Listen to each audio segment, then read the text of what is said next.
Namaste. Thank you. Events as brand assets. I want to start by talking to you about a sound. In fact, the absence of a sound.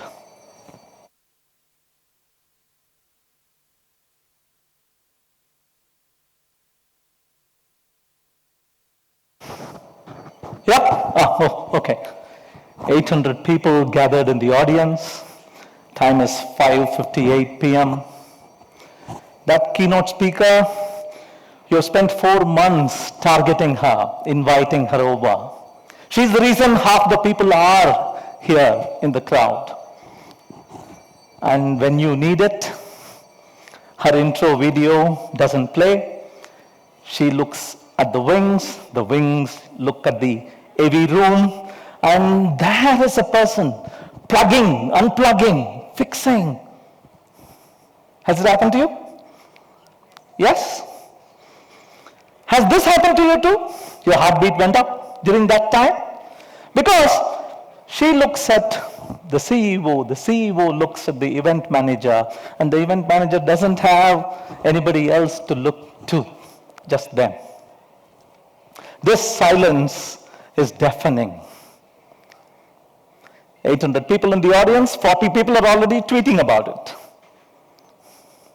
But this is not the silence I am here to talk to you about. I am here to talk to you about another silence. 9 months later, in the boardroom, people talking about a deal that converted, a deal from a website logo kind of company, a deal that you, as the event promoter, was the actual reason it even came through. But you're not even in the room. You come to know through people who were in the room that the sales team worked hard, the lead is converted, and down there it says, the source is digital. You were the person.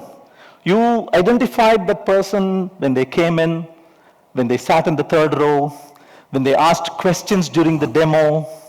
You had that sick coffee that everybody drinks but is great for amazing conversations. You did that. You exchanged cards, you shook hands. But what happened? How did digital get the credit? We think it's because somewhere along the line, the chain is broken. And I'm here to talk to you about ensuring the chain doesn't break. Stop running them as projects, look at them as assets instead. Events aren't new. Events have been around for decades. No, not decades. Have been around for 1,700 years ago. Xuan Zang travels through India and writes about Prayag. 10 million people. At that right moment, that evening, from villages, from towns, across the country, assembling peacefully. No brand marketing, no email campaign was run. There were no takeaway, giveaway bags either, but they came. When the time was right, they came. How about this event? Dasara. 400 years and still going strong. From the Udayars, from the Krishna Devarayas. The procession is the brand. The darbar is the deck. Where did they promote it except just during the event? Down south, there was this 2,000-year-old event that happened in Madurai. They called it the Tamil Changam. People from around the world, including from one country that is now submerged because of a tsunami south of Kanyakumari, assembled, debated Tamil. Poets, authors, writers, sculptors, Tamil culture. In fact, it is so famous, an era is named after literature and the event. Everybody forgot the catering, but they do remember the gathering. See? And what about this humble but ever present weekly Sunday? I'm sure you have one here. We have one in our own state. It's a beautiful confluence of e-commerce, news gathering, news publication, matchmaking, entertainment, all of them put together in one beautiful, all-in-one platform. My question to you is then, do you realize that events, gathering people under one roof, around one theme, motivating them, inspiring them, is probably the most important and the most ancient brand promotion technology there? It's not radio, it's not newspapers, it's not TV. Digital came much later. They're all trying to imitate the power of what can actually happen between a person on the stage and a person with a resonating opinion out there seated. They're all trying to approach it. The question then is, who asked for a dashboard? Where is the pipeline? How many footfall? Where is the ROI? And where is the value proposition for these events? Is it just a coincidence that these events continue so beautifully, healthily, year after year, only because these questions aren't asked bluntly by the people who supposedly run it? Something happened though. 30, 40 years ago, digital started becoming a buzzword. I'm sure you recognize every one of those acronyms. I have squeaked in a wrong acronym, tried to locate it. But the thing is, everything started getting measured. Click-throughs, clicks, pixels. Was it backlinked? Was it retargeted? So, the standing changed. The proof was demanded suddenly. And when it is digital, you need it immediately. That was another problem. A couple of years ago, one more damaging blow even people had to suffer. Thanks to COVID, the handshake was gone, the ability to judge a person by the way they lean towards you. The hallway conversations were gone. The booths became virtual. The wonderful conversations in the chai queue were lost too. And what did we get instead? We got these. Every registration was tracked because it's digital. We don't care whether you're wearing a pajama below your waist. Every minute you spent, which stream were you watching? Were you engaged? What questions were asked? Were there follow-ups? But man being a social animal, the moment COVID's dark shadow lifted, we were all back to meetings, but this abominable hybrid meeting, yeah? Very large blow-ups of people out there showing their puppy dog walking in behind them, behind their shoulder, events going on, AV problems, everything being tracked for the digital people, nothing being really tracked for the physical people. You not doing justice to either of these. Anyway, back to the boardroom. The boardroom people had a question now. Having tasted the benefits of running it virtually during COVID, they asked this question. Hey, if a virtual event can prove its value down to the last click, why can't yours? I'm sure many of you here have heard that very question. So the aim is not to resent that question. That question is welcome if somebody is going to measure, because only when you measure can you really manage and improve. but measure the right thing, the right way. So my answer to you is in 3 parts. An event has 3 lives. Yeah, like they say, before the event, during the event, after the event. But I want to call it the door, the desk, and the deal. The door is everything to the run-up of the event until you set foot into the event place. The desk is what happens at the event place and immediately afterwards. And the deal, 9 months later, boardroom scene, remember? Let's start with the door. Scenario number 1. Attendee lands in Bengaluru, braves the Silk Board Junction. I am sure some of you are still coming in.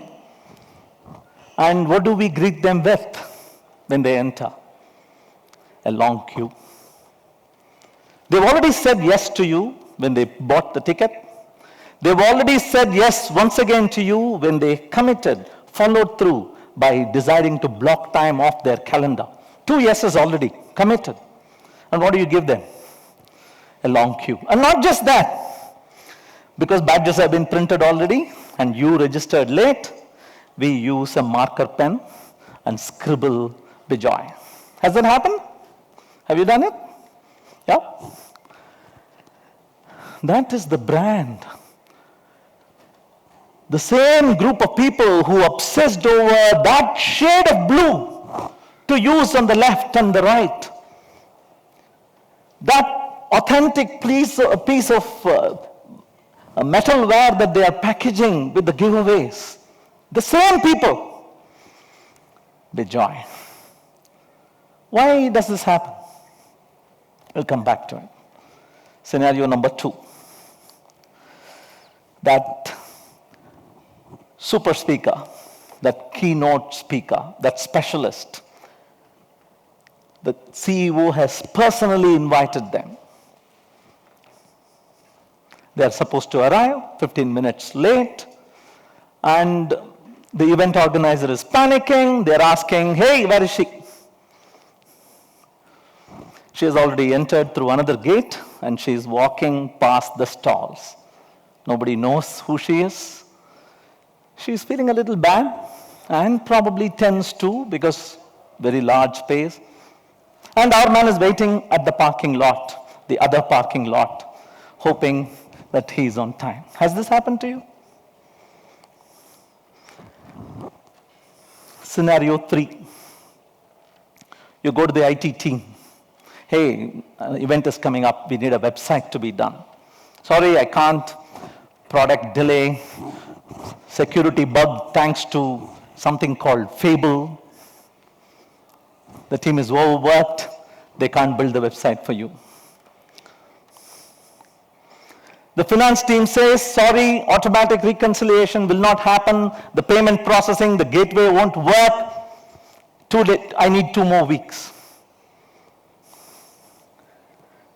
And there is this big conversation happening in that same room, that boardroom. Design wants a specific shade of color.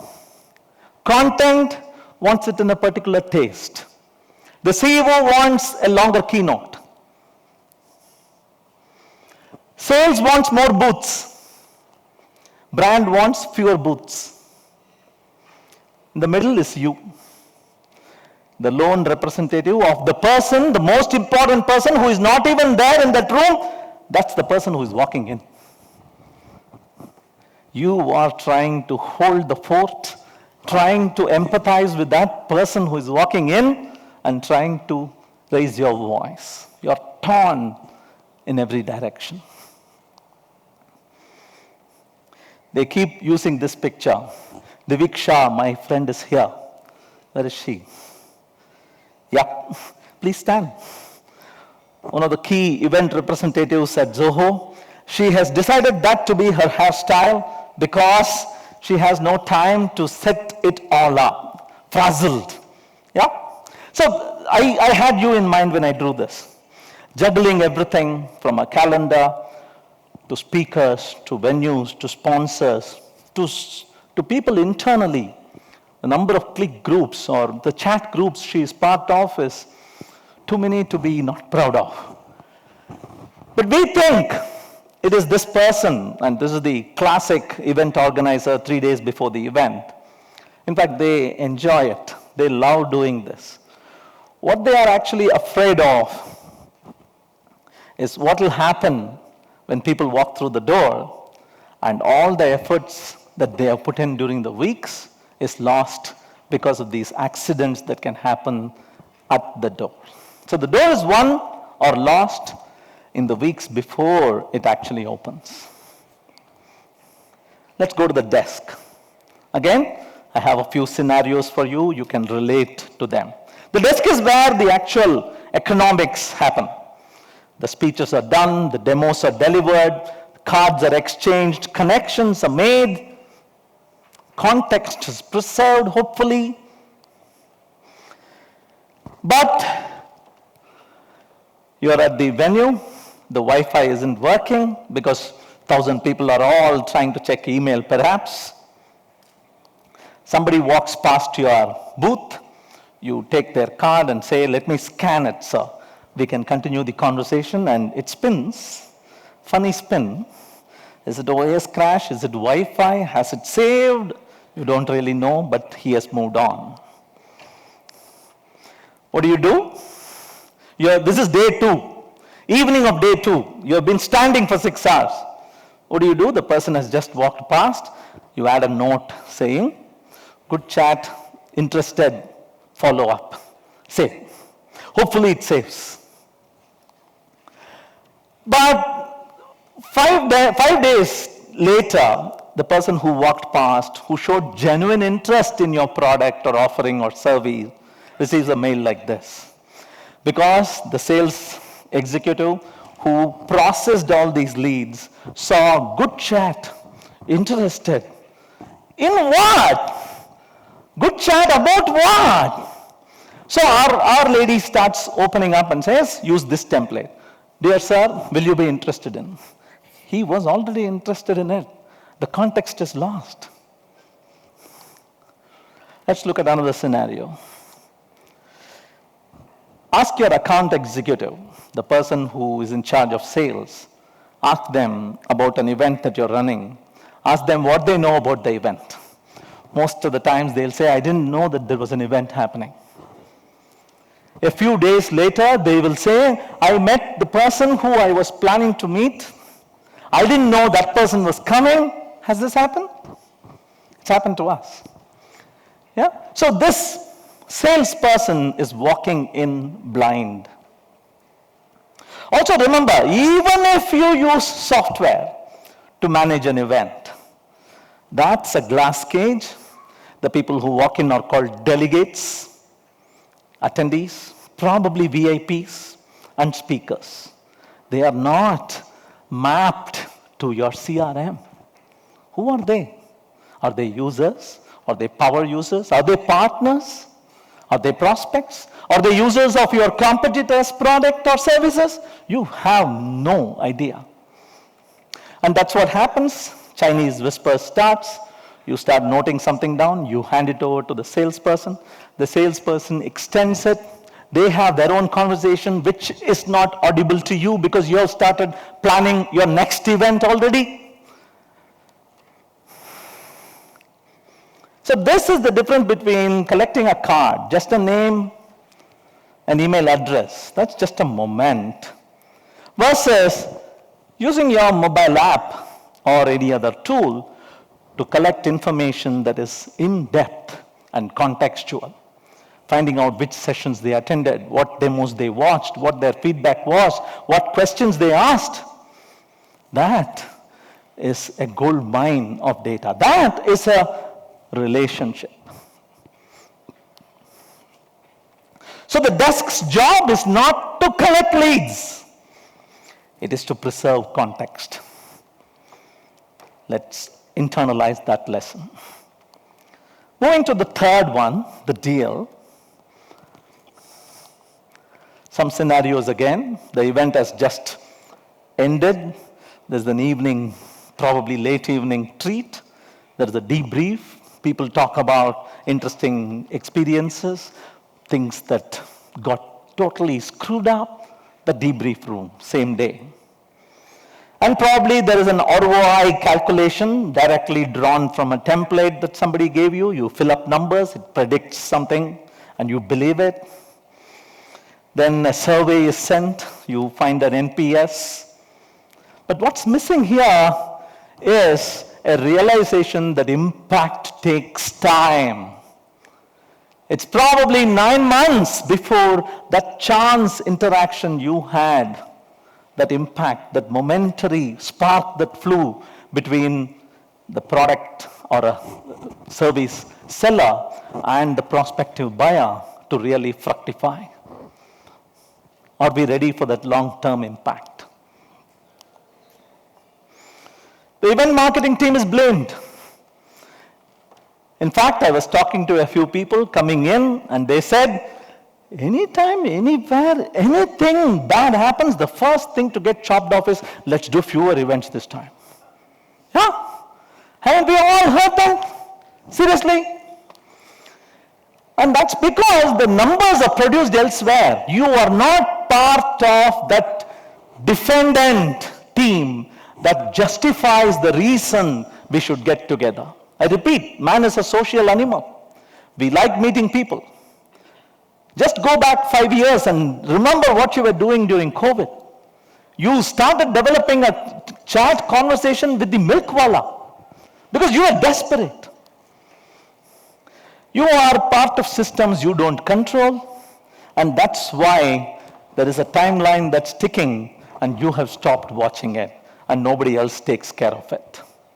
A warm lead gets cold away from your watch. I was talking to you about Diviksha. I remember once she told me, I don't want to go to sleep because I don't know when I'll wake up. But I can keep going on. You remember that conversation? I can keep going on, 5 o'clock, 3 o'clock, 2 o'clock, no problem. If I sleep, don't tell me when to wake up. I'll wake up. I'm sure there are many of you events people who love that jet-setting era. The kind of living on snacks and fast food. We think this is the bane of the event person, the person who manages events. No. There are people who love this lifestyle. They naturally gravitate to such a job. But what's problematic to them, what gets them completely hassled is that they juggle a lot of things and they are forced to defend a spreadsheet of numbers which has been riddled with bullet holes by somebody else. You have no idea who did that, and you have to defend it.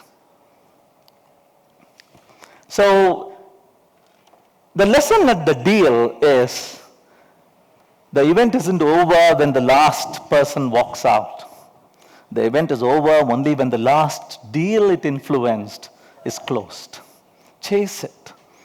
Chase it. I have a confession to make. Some of you may know I work for Zoho. And I didn't come here with a deck talking to you about problems. And here is a set of solutions from Zoho. We haven't researched those problems. We have lived those problems. We do 100 events a year across the world.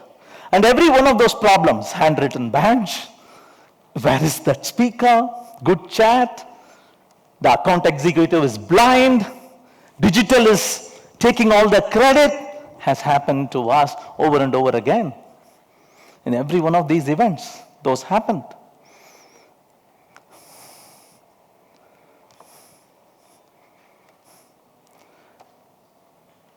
So we saw a handful of problems, and I am sure you have by now understood that these handful of problems don't need a handful of solutions.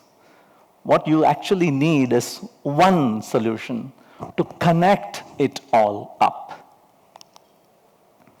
It's this you want, not just a pile of gems. Yeah, good, but Not really. You can take them around. Yeah. And that's where Zoho comes in. Remember this Sharpie, this marker pen, on the spot printing available at Backstage. Remember that?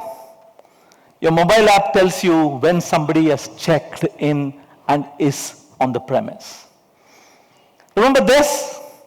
You have projects, you have collaboration tools. Irrespective of the geographical location you are, you have tools to integrate. This, offline. Do everything offline. And when you have a good Wi-Fi connection back in your hotel room, sync up. This runs on the same platform, single sign-on. So your CRM is mated with Backstage. Your campaigns run on the same email. Nothing gets blacklisted. Integration. It's all about long-term impact. Analytics is a layer of data processing that is spread across all the tools we talked about. Oh, for this, we don't have a solution. You have to help us, okay? So that's the promise. The promise is the door we offer. The proof is what happens on the floor. The credit takes time, but comes. Take a quick photo of this if you want. Each one of those is a Zoho product. If you can crack what product each of those is, special giveaway? Yep. Every one of those is the Zoho product that beautifully works with Zoho Backstage, which is the big daddy of them all for events. So put them all together. There is the door, and there is the desk, and the deal is made.